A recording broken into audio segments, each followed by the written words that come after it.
விருச்சிக ராசி அன்பர்கள் உங்களுக்கு நல்லாவே தெரியும். இந்த வருஷம் ஏற்கனவே வந்து பாருங்க 3 பெயர்ச்சி நடந்துருச்சு. சனி பெயர்ச்சி, குரு பெயர்ச்சி, ராகு கேது பெயர்ச்சி. இதனோட பலன்கள் எல்லாம் முழுசும் நாங்கள் வந்து நிறைய பதிவுகள் கொடுத்துட்டோம். அப்ப இந்த பதிவு எதுக்குமா அப்படின்னு இல்லைங்களா? விருச்சிகம் சின்ன சின்ன கஷ்டத்துக்கு கூட பெருசா கஷ்டப்படுவீங்க, பெருசா கவலைப்படாதீங்க. இந்த விஷயத்துல கொஞ்சம் சின்ன சின்ன பிரச்சனைகள் வரும், அது போயிடும் அப்படின்ற மாதிரி நினைச்சு. ராகு 4ஆம் பாவத்துல ராகு இருந்தாலும் அவருக்கு குருனோட பார்வை இருக்கு. ஸோ பிரச்சனை இல்லை. கேத்து 10ஆம் பாவம் தொழில் ஸ்தானத்தில் கேத்தும் போது நிறைய விருச்சிக ராசி அன்பர்கள் வந்து பார்த்தீங்கன்னா ஃபாரின் போவீங்க, வெளிநாட்டு கரன்சிஸை கையாளக்கூடிய ஒரு பிராப்தம் உண்டு. ஆனால் வேலை செய்கிற இடத்துல ஒரு சில பல காம்ப்ளிகேஷன்ஸ் வருங்க. ஒன்றும் இல்லை, விருச்சிகத்துக்கு எப்பயுமே வந்து இன்னொரு ஆப்ஷன் என்ன அப்படின்னா, இந்த வருஷம் நீங்கள் செய்ய வேண்டியது என்ன, இந்த 2.5 வருஷமே செய்யுங்க. இந்த வருஷம் ஃபஸ்ட்டு செய்யுங்க.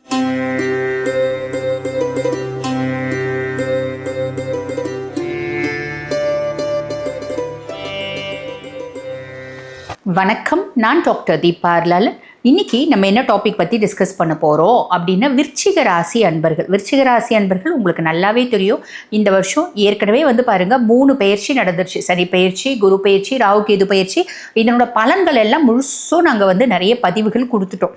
அப்போ இந்த பதிவு எதுக்குமா அப்படின்னு கேட்டிங்கன்னா, இது ஒரு எச்சரிக்கை பதிவு. என்னங்க ஆனாவுன்னா எச்சரிக்கை மணி அடிக்கிறீங்களே அப்படின்னு கேட்காதீங்க. ஆக்சுவலி இந்த எச்சரிக்கை பதிவு எதுக்கு அப்படின்னா, ஒரு சில விஷயத்துல நீங்க கொஞ்சம் கவனமா இருக்கணும் அப்படின்றது சொல்றோம். எதுல கவனமா இருக்கணும்? சனி நிறைய நல்லது செய்ய போறார், ஸோ பெருசா கவலைப்பட வேண்டாம். குரு அஷ்டமத்து குருவா இருக்கார் பார்த்தீங்களா? அஷ்டமத்து குருவா இருந்தால் அவரோட பார்வை குடும்பஸ்தானத்துல விழுது, சுகதாயார் ஸ்தானத்துல விழுது, விரயஸ்தானத்துல விழுது. அப்போ குடும்பஸ்தானத்துல அவரோட பார்வை விழுறதுனால நம்மளுக்கு வந்து பாருங்க, குடும்பத்துல சில பல காம்ப்ளிகேஷன்ஸ். நம்ம சொல்றோம், பிள்ளைங்க பெருசா கேட்காது. நம்ம வந்து பாருங்க, நீங்கள் விருச்சிக ராசி ஜென்னாக இருந்தாலும் சரி, லேடிஸாக இருந்தாலும் சரி, இல்லை ஹஸ்பண்ட் வந்து பெருசாக கேட்க மாட்டார், ஒய்ஃப் பெருசாக கேட்க மாட்டாங்க. ஒய்ஃப்க்கும் ஹஸ்பண்ட்க்கும் சம் சார்ட் ஆஃப் காம்ப்ளிகேஷன்ஸ், குடும்பத்தில் சில விதமான பிரச்சனைகள். அது கணவன் மனைவியால் இருக்கலாம், மனைவி கணவனால் இருக்கலாம், இல்லை சொந்தங்களால் இருக்கலாம், இல்லை மாமனார் மாமியார்னால, அப்பா அம்மானால, பிள்ளைங்களால். இந்த மாதிரி சின்ன சின்ன மனக்கசப்பு வர்றதுக்கு வாய்ப்பு உண்டு. அதை பெருசாக நம்ம கவலைப்பட வேண்டாம். எந்த குடும்பத்துலேயும் வந்து பார்த்திங்கன்னா மனக்கசப்பே இல்லாமல் எப்பயுமே சந்தோஷமாக இருக்க மாதிரி அமையாது இல்லைங்களா? விருச்சிகம் சின்ன சின்ன கஷ்டத்துக்கு கூட பெருசாக கஷ்டப்படுவீங்க, பெருசாக கவலைப்படாதீங்க. இந்த விஷயத்தில் கொஞ்சம் சின்ன சின்ன பிரச்சனைகள் வரும், அது போயிடும் அப்படின்ற மாதிரி நினச்சிக்கோங்க. அவங்க தான் வந்து பாருங்க, தீபா அருளாளன் சொன்னாங்கல்ல, சின்ன சின்ன பிரச்சனைகள்லாம் வரும், போயிடும் அப்படின்னு சொன்னாங்கல்ல, அந்த மாதிரி போயிடும் அப்படின்ற மாதிரி நினச்சிக்கோங்க. அதே மாதிரி பாருங்க, நம்ம கம்ஃபர்ட் ஜோனை விட்டு நம்ம கொஞ்சம் உழைக்கிற மாதிரி இருக்கும். ஒரு இடத்துல ரொம்ப கம்ஃபர்ட்டாக ரொம்ப பக்காவாக செட்டிலாக இருப்போம். இப்போ அந்த இடத்த விட்டு போயிட்டு வேற இடத்துல நம்ம வந்து ஏதோ ஒரு வேலை செய்கிற மாதிரி. இல்லை வீட்டு பக்கத்துலேயே ஆஃபீஸ் இருந்துங்க, 10 நிமிஷத்தில் போயிட்டாங்க, நல்லா ஜாலியாக போயிட்டு. நான் வந்து ட்ராவலிங்க்குன்னு பெருசாக நான் கஷ்டப்படல, ஜாலியாக போனேன், வந்த வேலை செஞ்சேன். இப்போ ட்ராவலிங் கொஞ்சம் கஷ்டப்படுறேன், வேலை செய்கிற இடத்துல சின்ன சின்ன காம்ப்ளிகேஷன்ஸ் வருது, அந்த மாதிரி வரும். புரியுதுங்களா? அதில் நம்ம கொஞ்சம் கவனமாக இருக்கணும் அப்படின்னு சொல்லலாம். அதுக்கப்புறம் வந்து பார்த்திங்கன்னா, விருச்சிகம் கொஞ்சம் தேவையில்லாத விரயங்கள் அப்படின்றது வரத்துக்கு வாய்ப்பு உண்டு. தேவையில்லாத விரயங்கள்னால் எதுவும் ஒன்று செய்யும்போது நீங்கள் அனலைஸ் பண்ணுங்கள். 10 ரூபாய் நீங்கள் செலவு பண்ணுறீங்கன்னா, இந்த 10 ரூபாய் நம்ம இப்போ செலவு பண்ணணுமா இல்லை வேண்டாமா? இது செலவு பண்ணால் நல்லது தானா கெட்டது தானா? ரொம்ப அத்தியாவசியமான விஷயங்களுக்கு மட்டும் செலவு அப்படின்றது பண்ணுங்க. அனாவசிய செலவு, தேவையில்லாத செலவு, ஆடம்பர செலவு, பகட்டுக்காக செலவு, மரியாதை கௌரவத்தை தக்க வச்சுக்கணும்னு செலவு. உலகத்தில் வந்து பாருங்க, நம்ம மரியாதை கௌரவத்தை தக்க வச்சுக்கவே முடியாது. காரணம் என்ன அப்படின்னா, மனுஷங்க இன்னைக்கு நம்ம எவ்வளோ செலவு பண்ணி ஒரு நம்ம சொசைட்டிக்காக, சுற்று வட்டாரங்க இருக்கவங்களுக்காக, சொந்தங்களுக்காக நம்ம பிள்ளை கல்யாணம் பண்ணுறோன்னு வச்சுக்கோங்களேன். நீங்கள் கோடி ரூபாய் செலவு பண்ணி கல்யாணம் பண்ணுங்க, 10 கோடி ரூபாய் கூட செலவு பண்ணி கல்யாணம் பண்ணுங்க. இப்போ இல்லைப்பா பயங்கர ஆடம்பரமாக பண்ணாங்கப்பா அப்படின்னு எல்லாம் பேசுவாங்க. நாளைக்கு நம்மளுக்கு சின்ன பிரச்சனை வரும்போது கூட என்ன சொல்லுவாங்கன்னா, அன்றைக்கே எனக்கு தெரியும்ப்பா, அவ்வளோ செலவு பண்ணி கல்யாணம் பண்ணான், அப்போ எனக்கு தெரியும் இவனுக்கு பின்னாடி இப்போ வந்து பார்த்திங்கன்னா கெட்டது நடக்க போகுது, இவனுக்கு வந்து விநாச காலம், விபரீத புத்தி, அதனால தான் இவனுக்கு வந்து கெட்டது நடக்க போது, இவன் வந்து அழியணுன்றது இருக்குது, அதனால தான் அவன் அப்படிலாம் பண்ணான், அந்த வார்த்தை சொல்லுவாங்க. அதே மாதிரி நம்ம எவ்வளோ செலவு பண்ணாலும் ஒத்த வார்த்தை சொல்லுவாங்க. நல்லா சம்பாரிச்சுருந்தா இவ்வளோலாம் செலவு பண்ணுவாங்களா, சும்மா வந்த காசாக இருக்கும், அதனால தான் பாரு காசு தண்ணி ஆட்டம் கரைக்கிறான் அப்படிம்பாங்க. நம்ம எவ்வளோ கஷ்டப்பட்டு சம்பாரிச்சோம் நம்மளுக்கு தான் தெரியும். நம்மளுக்கு இருக்க ஆசையில் நம்ம செலவு பண்ணால் கூட உலகம் இருக்குது பாருங்கள், எப்பயுமே ஒருத்தவங்க கிட்ட இருக்க நல்லதையே பேசாது.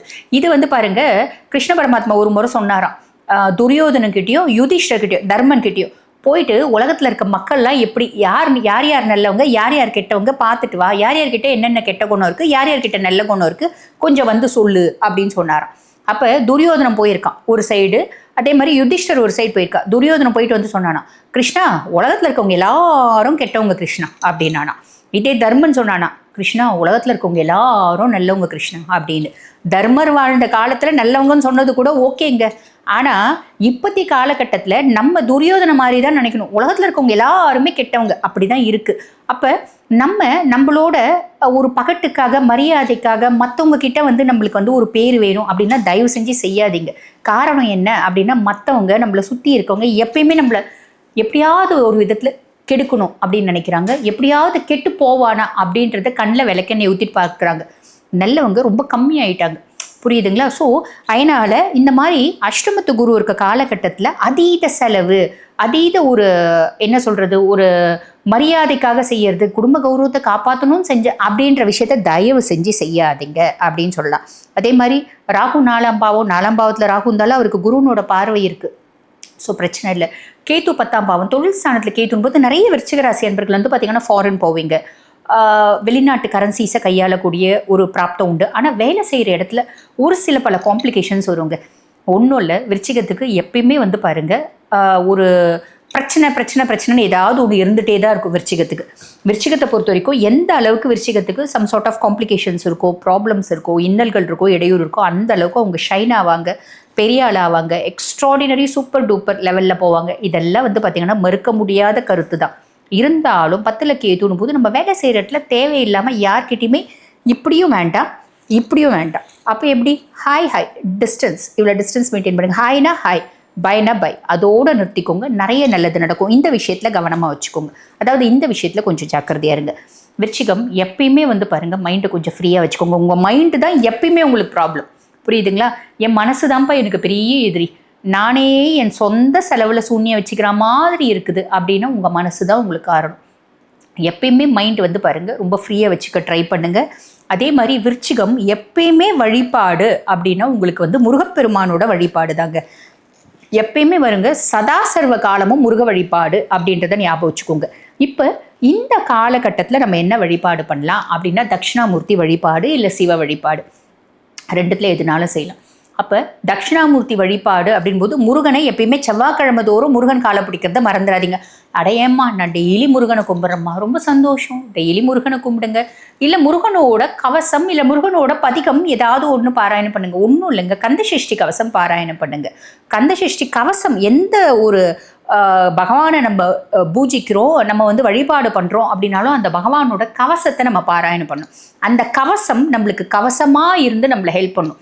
அதாவது நம்ம ஒரு இரும்பு ரூம்குள்ளே இருக்க மாதிரி முருகனோட அருள் நம் முன்ன நிற்கும். முருகனோட அருள் நம்மளுக்கு கவசமாக இருந்து நம்மளை காப்பாற்றும். அதில் எல்லளவும் சந்தேகம் வேண்டாம். ஆக விருச்சிகம் எப்பயுமே முருகனை வழிபாடு பண்ணுங்கள். அதுக்கு அடுத்து இன்னொரு ஆப்ஷன் என்ன அப்படின்னா, இந்த வருஷம் நீங்கள் செய்ய வேண்டியது என்ன, இந்த 2.5 வருஷமே செய்யுங்க. இந்த வருஷம் ஃபஸ்ட்டு செய்யுங்க. அடுத்த வருஷம் நீங்கள் என்ன பண்ணணும் திருப்பி நாங்கள் சொல்ல போகிறோம். ஸோ கவலை வேண்டாம். அப்போ இந்த வருஷம் சாலிடாக வந்து பாருங்கள் தட்சிணாமூர்த்தியை வழிபாடு பண்ணணும். தட்சிணாமூர்த்தி எப்படி வழிபாடு பண்ணணும்? வியாழக்கிழமை தோறும் தட்சிணாமூர்த்தி சன்னதிக்கு போங்க. பக்கத்தில் வந்து முருகன் கோயில் இருக்கோ, இல்லை விநாயகர் கோயில் இருக்கோ, இல்லை ஈசன் கோயில் இருக்குன்னா கண்டிப்பாக தட்சிணாமூர்த்தி இருப்பார். தட்சிணாமூர்த்தி சன்னதிக்கு போயிட்டு தட்சிணாமூர்த்திக்கு மஞ்சள் கலர் பூ வாங்கிட்டு போய் கொடுங்க. கொடுத்து மூக்கடலை மஞ்சள் நூலில் வந்து பார்த்திங்கன்னா மாலையாக ஊற வச்சு கோத்துருங்க. ஒரு சின்ன நெய் விளக்கேற்றி தட்சிணாமூர்த்தி 3 முறை சுற்றி வாங்க. சுற்றி வரும்போது தட்சிணாமூர்த்தியினோட காயத்ரி நீங்கள் பாராயணம் பண்ணி சுற்றி வாங்க. ஓகேங்களா?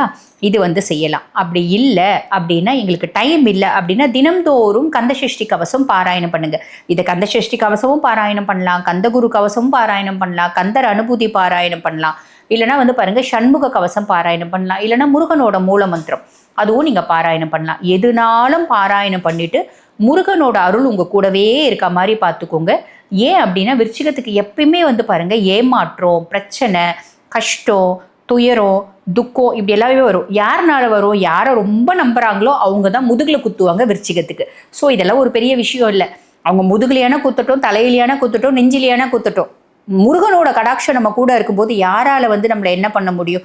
அவங்க வந்து பார்த்திங்கன்னா நம்மளை குத்தணும்னு நினச்சாங்கன்னா அவங்க குத்துப்பட்டு நிற்பாங்க அப்படின்றதுல எந்த சந்தேகமும் வேண்டாம். எப்பயுமே முருகனை காலை கெட்டிமாக பிடிச்சிக்கோங்க. வாழ்த்துக்கள்.